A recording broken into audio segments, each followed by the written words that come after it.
안녕하십니까. 오늘 저녁은 예수님이 우리에게 주신 새 계명에 대해서 말씀을 드리고자 합니다. 먼저 하나님의 말씀 요한복음 13장 34절에서 35절의 말씀을 읽도록 하겠습니다. 새 계명을 너희에게 주노니 서로 사랑하라. 내가 너희를 사랑한 것 같이 너희도 서로 사랑하라. 너희가 서로 사랑하면 이로써 모든 사람이 너희가 내 제자인 줄 알리라. 우리 주님은 우리를 부르시고 내가 너희를 사랑한 것 같이 사랑하라고 우리에게 명령하십니다. 그것은 예수님과 같은 사랑을 우리가 소유해야 한다는 의미입니다. 여기서 말하는 사랑은 어떤 종류의 사랑을 의미합니까? 그 사랑은 아버지께서 그 아들 예수 그리스도에게 보여주신 것과 같은 사랑인 것입니다.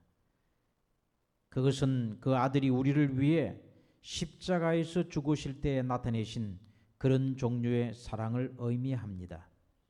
하나님께서는 이 신성하고 무조건적이고 이타적이고 영원히 변함없는 사랑을 그리스도 안에 계신 성령을 통하여 우리에게 가능하게 하셨습니다. 로마서 5장 5절은 이렇게 말합니다. 우리에게 주신 성령으로 말미암아 하나님의 사랑이 우리 마음에 부은 바 됨이니라고 말합니다. 우리는 성령으로 체험을 받은과 동시에 하나님의 사랑으로 체험을 받습니다. 그러므로 예수님처럼 사랑한다는 것은 하나님의 아가페로 사랑한다는 뜻입니다. 엘렌 화이트는 사도행적 551페이지에서 이렇게 말씀하고 있습니다. 하나님께 대한 최고의 사랑과 상호간의 이기심 없는 사랑, 이것이 우리 하늘 아버지께서 주실 수 있는 최고의 선물이다. 이것은 충동이 아니요 거룩한 원칙이며 항구적인 능력이다. 성별되지 않은 마음은 이 사랑을 일으키거나 만들어낼 수 없다. 예수께서 다스리시는 마음 속에만 이 사랑이 나타난다.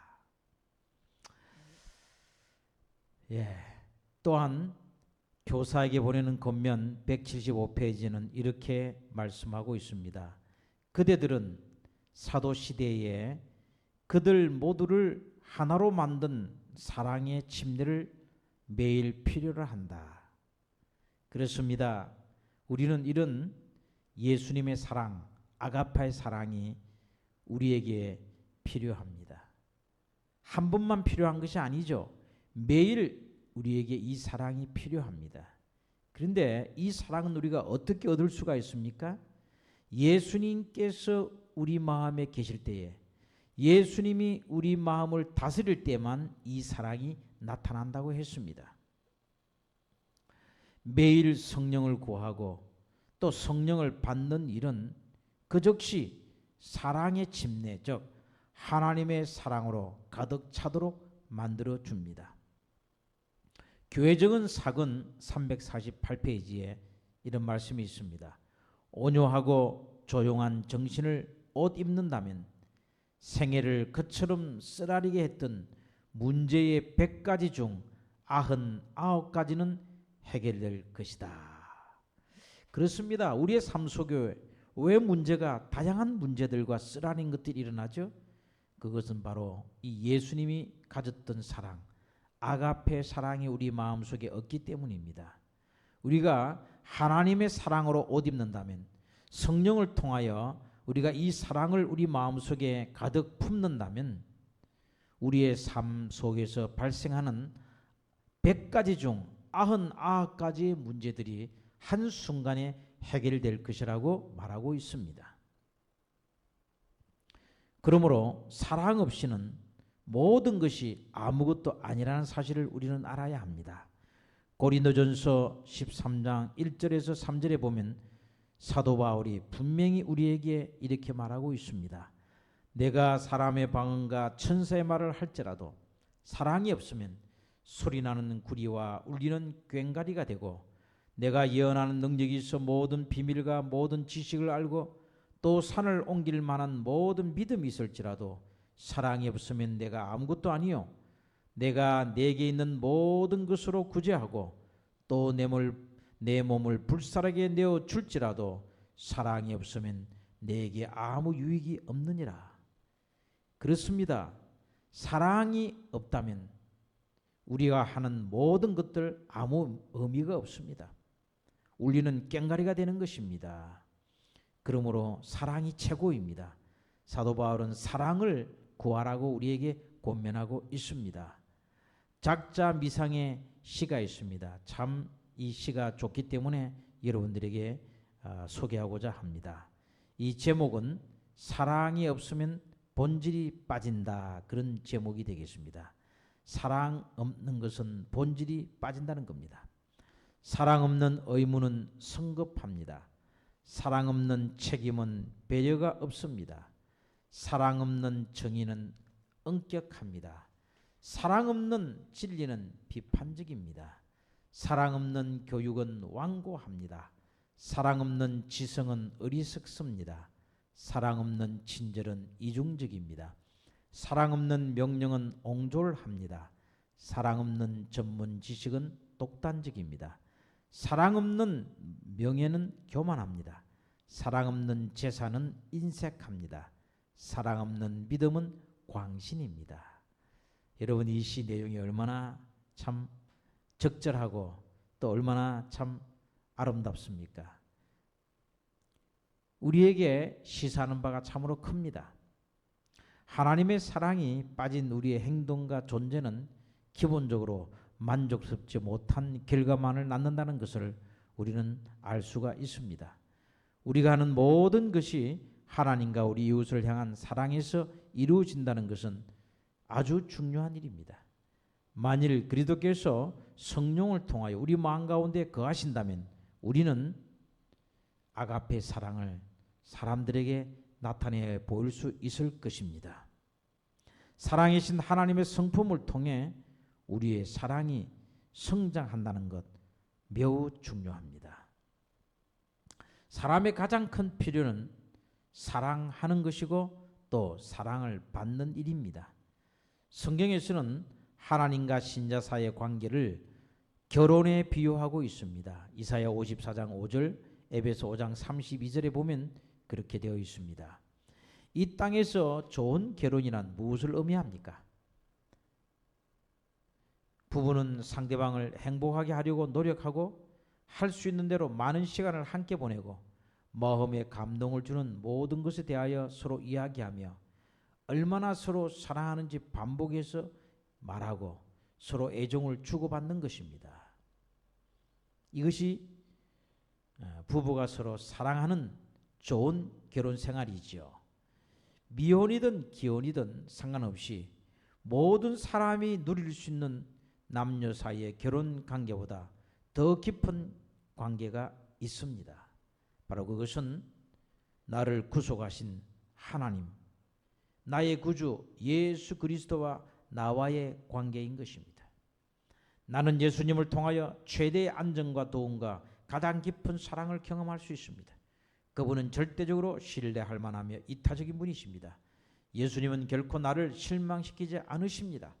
그분의 사랑은 변함이 없습니다. 그분은 밤이나 낮이나 나를 위한 시간을 내십니다. 나는 그분과 교제하는데 어떤 기술적 도움도 필요 없습니다. 하나님께 너무 큰 문제는 없는 것입니다. 그분은 항상 나를 위하여 준비된 해결책을 가지고 계십니다. 얼마나 하나님이 나를 사랑하십니까? 우리는 이 하나님이 나를 사랑한다는 것을 깨달아 알아야만 합니다. 그분이 얼마나 나를 사랑하시는지 그분의 말씀에서 내게 보여주고 계십니다. 하나님께서는 나를 개인적으로 보호하기 위해서 최고의 경호원들을 쓰고 계십니다. 저는 이 천사들을 만날 수 있는 그때를 간절히 기다립니다. 그리고 예수님께서는 나를 사랑하시기 때문에 그분은 내가 빨리 그분과 영원히 함께하기를 원하십니다.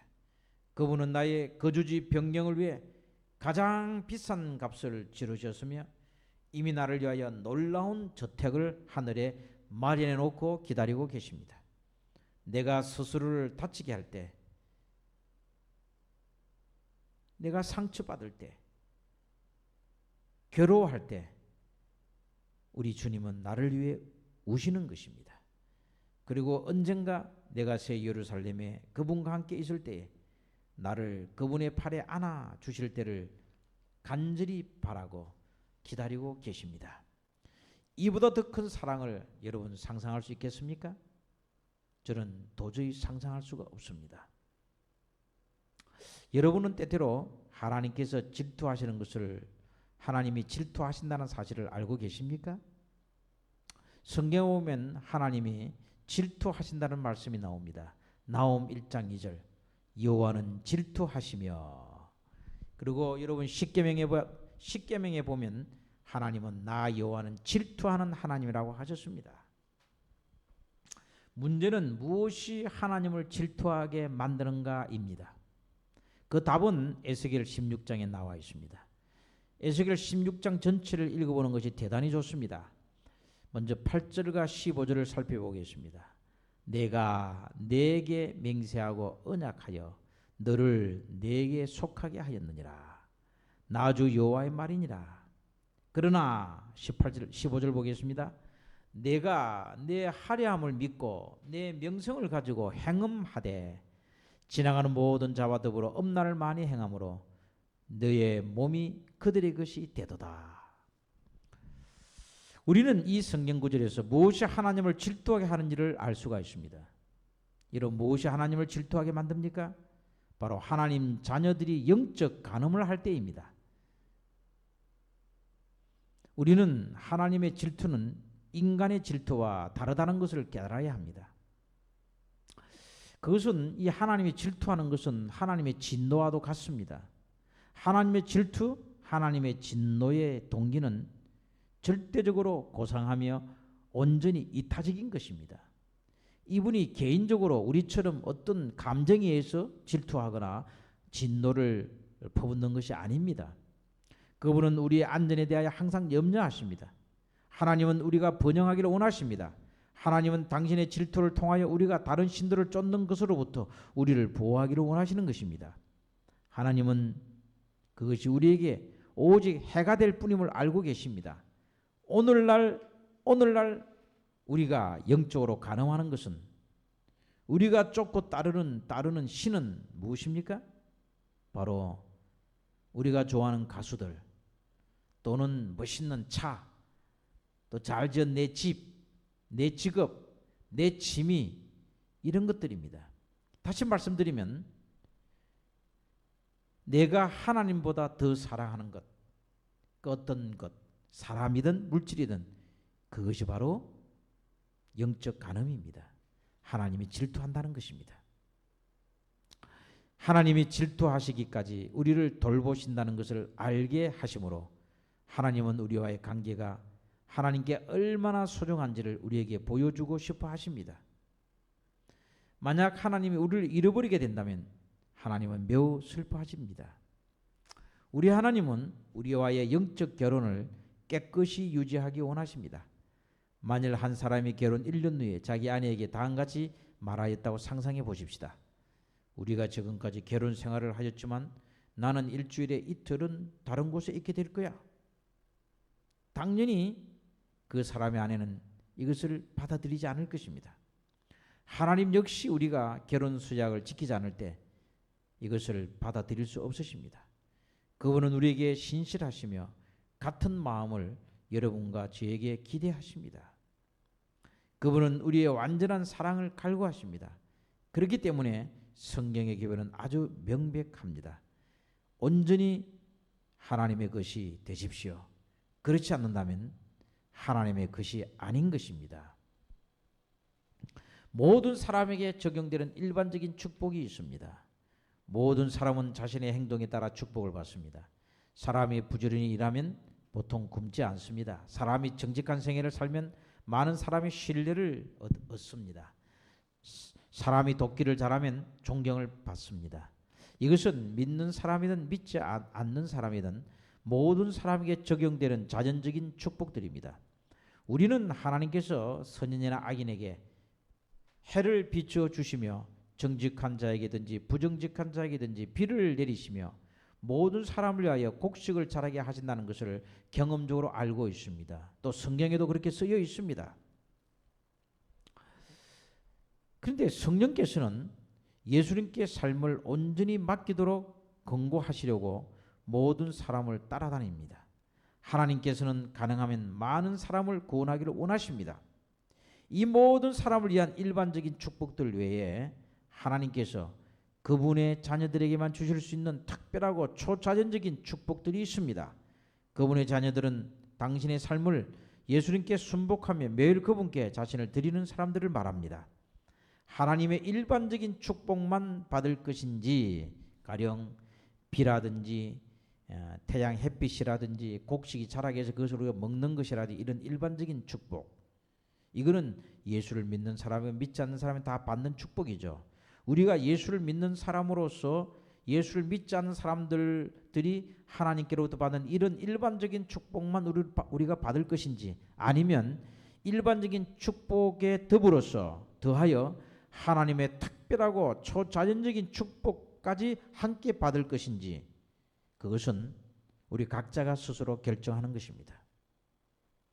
사랑이라는 것은 항상 사랑과 관련이 있죠. 관계가 없다면 사랑도 없습니다. 여기서 어떤 종류의 관계가 적절할까요? 우리가 하나님의 사랑, 하나님의 특별한 축복을 받으면 하나님과 어떤 관계가 필요할까요? 성경은 예수 그리스도를 통한 하나님과 우리의 관계를 결혼에 비유하고 있습니다.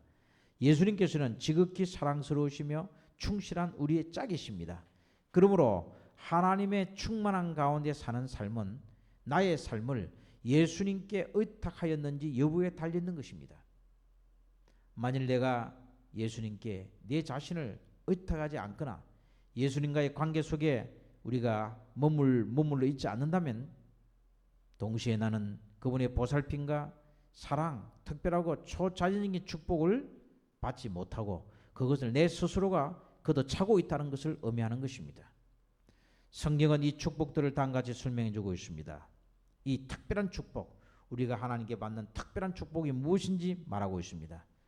바로 하나님이 주실 수 있는 최고의 축복인 성령입니다. 그 다음에 우리 마음속에 예수님이 성령을 통하여 살아계시는 삶입니다. 또한 우리가 짓는 모든 죄와 죄책에 대한 용서입니다. 또 성령의 9가지 열매입니다. 사랑과 희락과 오래 참음과 자비와 양선과 충성과 온유와 절제. 우리의 성품이 이렇게 성령의 충만한 9가지 열매로 변하고 자라나는 것입니다. 또 하나님이 우리를 지도해 주시는 겁니다. 특별한 신체적 정신적 능력을 받습니다. 또 구원에 대한 강렬한 확신이 있습니다. 또 우리와 천사가 동행하고 우리를 따라다니면서 돕습니다. 또 영원한 생명 영생을 받습니다. 이런 것들이 하나님이 우리에게 주시는 특별한 축복인 것입니다. 믿는 자는 일반적인 그리고 특별하고 초자연적인 축복들을 풍성히 받게 됩니다.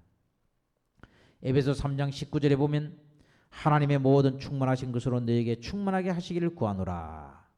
골로새 2장 9절 10절 그 안에는 신성의 모든 충만이 육체로 거하시고 너희도 그 안에서 충만하여졌으니 그런 모든 통치자와 권세의 머리시라. 여러분, 우리가 이러한 특별한 축복들을 경험하기 전에는 우리 생애가 하나님께서 원하신 만큼 충만해지지 않습니다. 그것은 하나님 안에서 우리가 하나님의 사랑의 진면목을 더욱더 알고 이해하게 될 때까지 우리가 알지 경험하지 못하게 되는 것입니다. 저는 에베소서 3장 16절에서 19절에 있는 이 말씀 바울의 기도로 오늘 이 말씀을 마무리하고자 합니다. 그의 영광의 풍성함을 따라 그의 성령으로 말미암아 너희 속 사람을 능력으로 강건하게 하옵시며 믿음으로 말미암아 그리스도께서 너희 마음에 계시게 하옵시고 너희가 사랑 가운데서 뿌리가 박히고 터가 굳어져서 능히 모든 성도와 함께 지식에 넘치는 그리스도의 사랑을 알고 그 너비와 길이와 높이와 깊이가 어떠함을 깨달아 하나님의 모든 충만하신 것으로 너희에게 충만하게 하시기를 구하노라. 사랑하는 성도 여러분, 하나님께서는 우리에게 새 계명을 주셨습니다. 그 새 계명은 바로 서로 사랑하라는 겁니다. 내가 너희를 사랑하는 같이 서로 사랑하라는 겁니다. 이 사랑은 우리에게 없습니다. 이 이타적이고 이 놀라운 하나님의 사랑, 우리의 본성적으로 우리의 본질 속에는 이 사랑이 없습니다. 그럼 우리가 이 사랑을 어떻게 받을 수 있죠? 하나님께 나아가서 간구할 때 우리는 성령을 통하여 하나님께서 우리 마음속에 이 사랑을 부어주십니다. 우리가 이 사랑을 받을 때만이 우리는 이 사랑 안에서 하나님과 사랑의 교제를 할 수가 있고, 또 우리 동료들, 이웃들, 우리가 만나는 사람들에게 이 하나님의 사랑을 나타낼 수가 있습니다. 그러므로 여러분, 가장 중요한 것은 하나님의 교제와 교통입니다. 성령 안에서 우리가 날마다 하나님 안에서 교통의 삶, 사랑의 삶, 교제의 삶을 살아야 합니다. 그리고 우리가 사랑을 달라고 간구하셔야 합니다. 그래야 할 때 하나님께서 우리에게 사랑을 선물로 부어주십니다. 이 사랑을 받을 때 우리는 성경에 나타난 특별한 축복들을 받는 성도들이 될 수가 있습니다.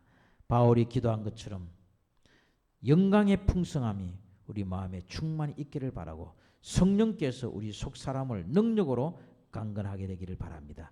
그리하여 예수님의 사랑이 우리 마음에 충만하여 예수님이 우리를 사랑한 것처럼 우리가 사람들을 사랑하고, 이 하나님이 우리에게 주신 새 계명을, 서로 사랑하라는 새 계명을 실천하는 저와 여러분 되시기를 바라면서 말씀을 마칩니다.